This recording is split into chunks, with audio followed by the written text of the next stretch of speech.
Well, good morning, viewing several. Long time no see.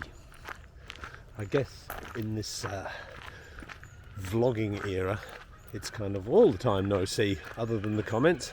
I don't get to see you. Well, I'm back at home. This is day 33 plus 14 or so.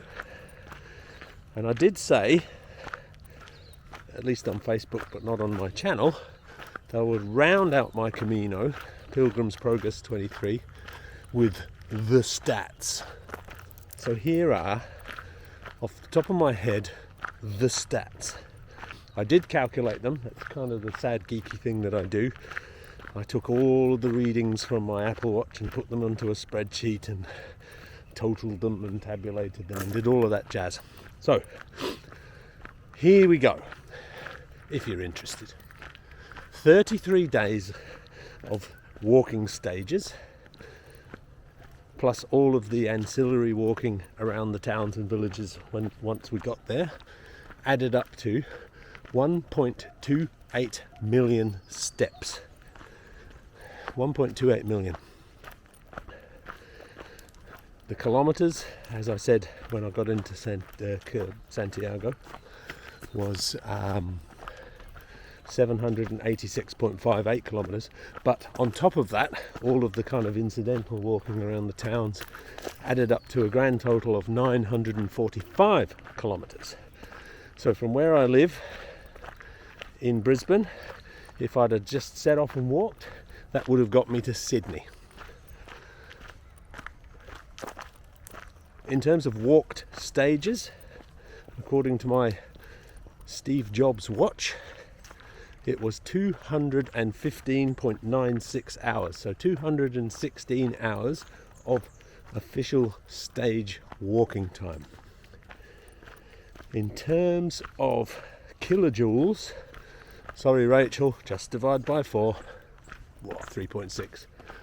In terms of kilojoules consumed on the official stages, it was 372,500 kilojoules, which I worked out was the equivalent of 311 57-gram Snickers bars, which, I don't know, it doesn't sound like that much, to be honest. But I guess I couldn't probably eat 311 Snickers bars in one sitting. What were some of the other stats? My average heart rate, again according to Steve Jobs, over the 33 days of official stages was 97 beats per minute. So that's not too bad, I don't think. In terms of altitude gained versus altitude descended from, and I don't know how this number works, so I'll say it, but it's probably pretty meaningless.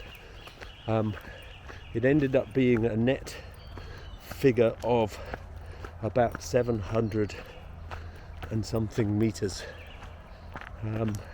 So probably that stat can kind of be ignored because, hey, as I say, I don't really know how that works because there was a hell of a lot of high ups, but then there was a lot of flat too, where pretty much the altitude never changed. So anyway, so there you go. My Camino de Santiago statistical wrap in a short video. And in case you're wondering where I am, if you look at the very earliest videos on my channel, which were called training videos, this is the walk I'm doing. So I'm back in my own hometown. I'm back in my own home sort of bushwalk area, walking past the creek, walking on the boardwalk. It's winter, so it's nice and cool. Hopefully there might be some platypus in the creek because they've started to appear, which is kind of cool. Google the duck-billed platypus. It's the weirdest animal on planet Earth. It really is, but they're so awesome. And yeah, I'm going to go and do my old training loop for old time's sake because German Sebastian from Ponferrada, hi Sebastian, the wisdom vending machine, as he became known as, said that if there's anything you learn when you do the Camino that you want to keep doing, you have to keep doing it immediately upon your return. Otherwise, all the old habits will sneak in. And he's right. Now, I have to confess, Sebastian. Oh, look at these little guys here.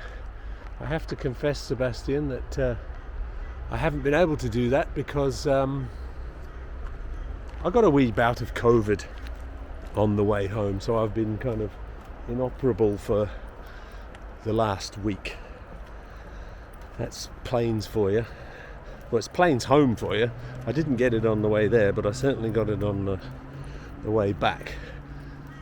But like you said, start as you mean to go on.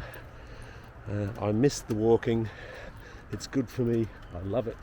So I'm going to go and do my 18-kilometre training loop just for shits and giggles, as they say here in Australia. Now, I've got my poles, so I'm going to also keep my arm workout going. So yeah. Abyssinia, everybody. Thank you, viewing several. I hope you enjoyed my Pilgrim's Progress 23. And if you're out there about to do it or contemplating it, buen camino.